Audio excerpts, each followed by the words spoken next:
مسجد سے محبت کی فضیلت۔ حضرت سیدنا ابو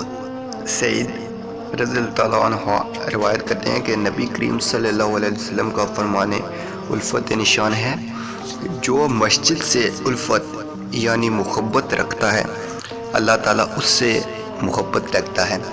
حضرت علامہ عبدالرؤوف مناوی علیہ رحمۃ اللہ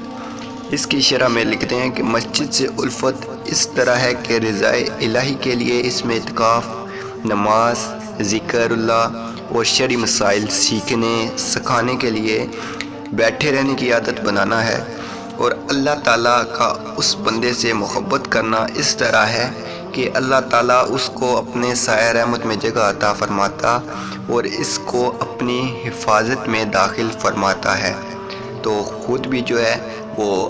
مسجد سے محبت کریں اور اپنے بچوں کو بھی، اور کوشش کریں کہ اس پیغام کو دوسرے لوگوں کے ساتھ شیئر کریں، تاکہ کوئی بھی اگر آپ کے پیغام شیئر کرنے کی وجہ سے مسجد سے محبت کرے گا تو وہ بھی آپ کے لیے صدقہ جاریہ بن جائے گا۔ جزاک اللہ۔